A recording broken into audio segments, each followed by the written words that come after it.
Last time on Hasta, Alaska, we continued our Pan-American journey exploring the Pacific Northwestern states of Oregon and Washington. We learned how to cope with van life when the weather turns cold and dealt with quite a few road dramas. This time, we're entering Canada and we're on the search for more Kombi crew members. We're curious to know who we'll pick up and what we'll discover in this enormous country. This episode is proudly supported by Earth Spirit VW R&R.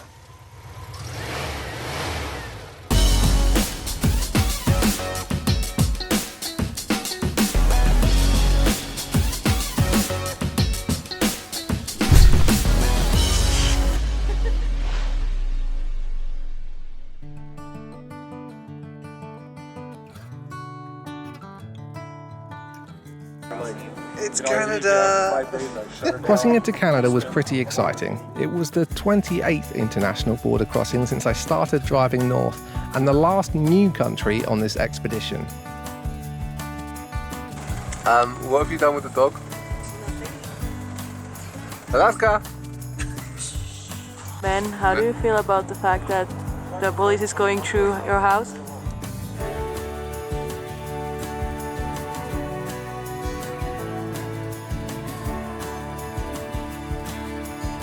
We made the crossing to Vancouver Island with the current Kombi crew, including myself, Brew, and Sarah, who had just received some good news. Speech! Speech! I can't. It took 7 years, but it was worth it. 7 years, finally completed your law degree whilst living in a VW bus. Yep, that's the normal story. Canada at an RV. That's what she finds out. Congratulations, welcome to Canada, you're a lawyer. High five. Thanks. Vancouver Island is a very special place, but there aren't a lot of options for free camping, which we found out the hard way.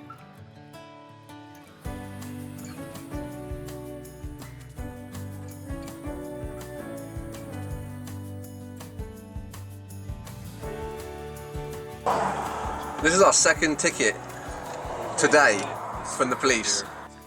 Just got another ticket. $200 for camping at the beach, $200 for vehicle used for camping. That's $400. And someone around here keeps calling them because they went and then came back 5 minutes later to tell us to take the tent down because we weren't quick enough to leave. So the people obviously complained twice, which is just ridiculous. I mean, it wouldn't be so bad, but like the options for camping around here, minimum $28, $50 or $46. Who pays $50 to sleep on the ground? I mean, if you're not going to make something cheaper available, like, don't expect us to, it's going to happen. We're going to be sleeping in the car. Like, you can't be paying $50 a night every night for 3.5 years. You work out the maths. Yeah, that's way too much. Let's go exploring. We met up with a bunch of fellow travellers and locals at a couchsurfing meeting where we met Jack from Japan, who decided to jump into the Kombi for an adventure. This is why I love travelling with like people from different countries. Jack here from Japan suddenly got the urge to climb up this quarry and play the Japanese finger whistle from up there. High quality Japanese finger. I'm going to learn how to do that.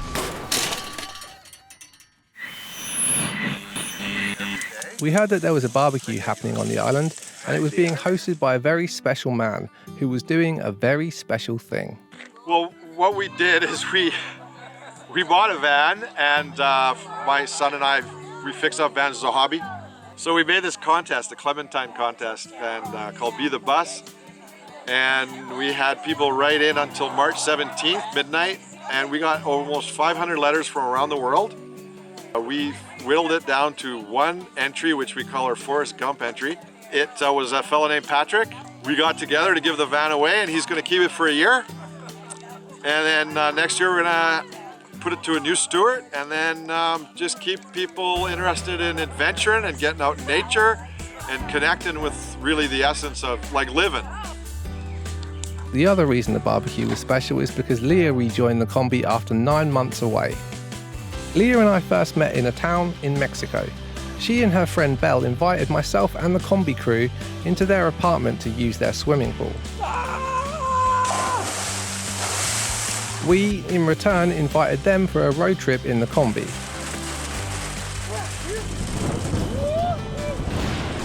The night would be one that we would never forget, and honestly, enough to discourage even the hardiest of travellers. But just a couple of months later, Leah rejoined the crew in the USA for more Kombi life adventures in California. So here in Canada is actually the third time that Leah has joined the Kombi crew, and who knows how long she'll stay this time.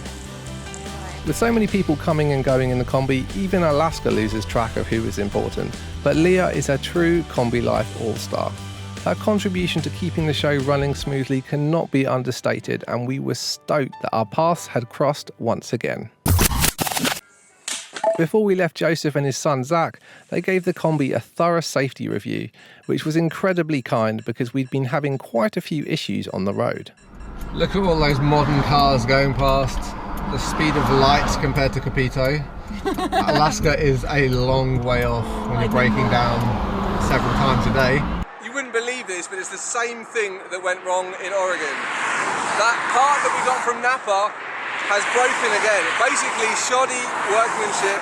The rivets in this are loose so that it moves like this, and what's happening is the terminals here have cracked. Unbelievable, man. It's like this is the third one we've had in about 3 weeks. Should be a pretty easy fix though, but it's just frustrating.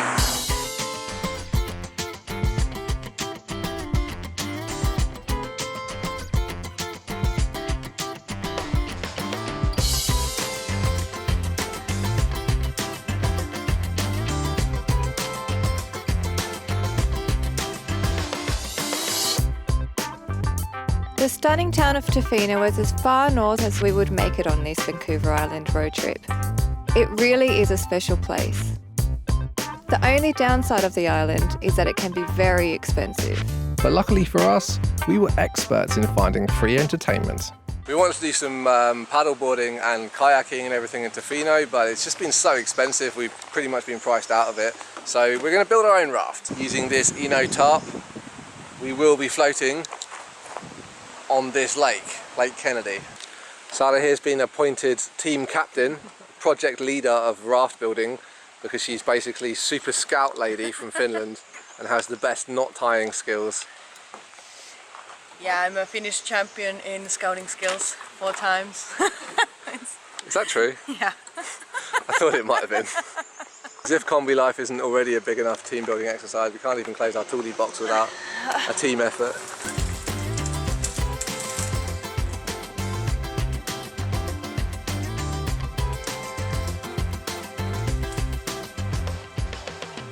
Another free activity is one that Tofino is famous for, and one that we're kind of partial to. We're just about to go for our first surf in Canada, in the famous Tofino, the surf spot in Canada. Can't wait to get in the water. It's been way too long. We didn't get to surf in Oregon, nor in Washington, unfortunately, so it is long overdue. Let's hit the waves, baby. Jack, what are you doing? Dancing. Octopus dance? This surf in Canada marks a momentous milestone for me. I have basically now surfed every country that I have seen a wave on this trip. I have surfed Canada, the States, Mexico, El Salvador, Guatemala, Nicaragua, Costa Rica, Panama, Colombia, Ecuador, Peru, and Chile. That's pretty cool.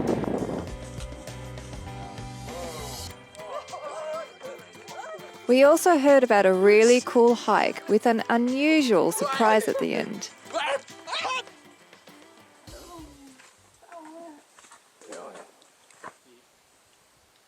A World War II plane isn't exactly what you'd expect to find on a hike, but it was pretty cool.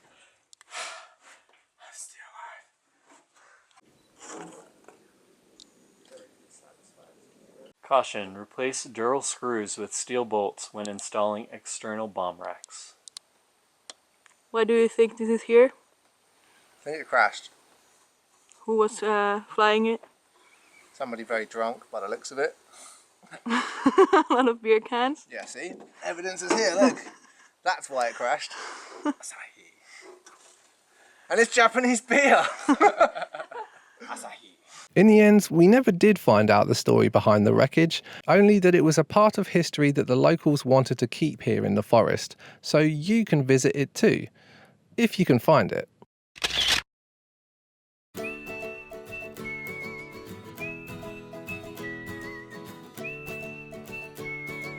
Vancouver Island is an awesome place to explore, and it was a wonderful place to begin our Canadian adventure. The scenery is breathtaking, the opportunity for fun never ending, and the locals extremely welcoming.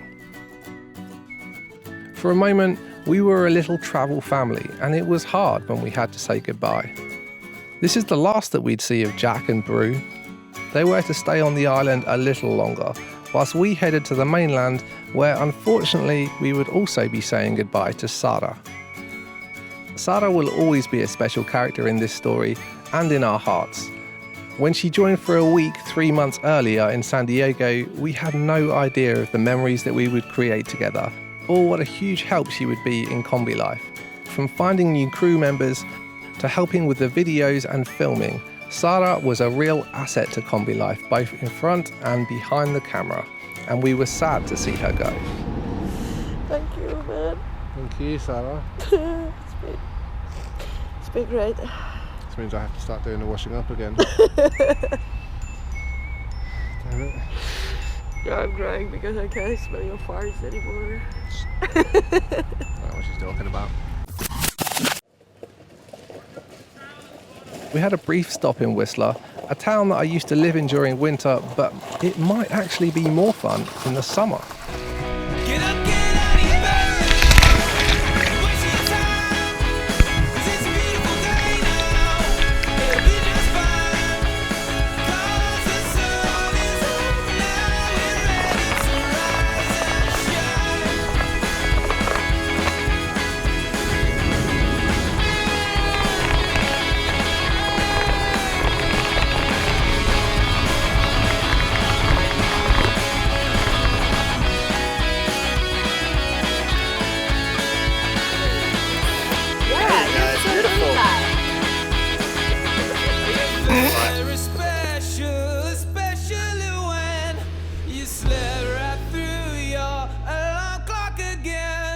Don't keep us waiting, waiting for what, my friend? Oh yeah, get out of your bed now. You're wasting your time, 'cause it's a beautiful day now. It'll be just fine, 'cause the sun is up now. We're ready to rise and shine. Yeah, the sun is up now.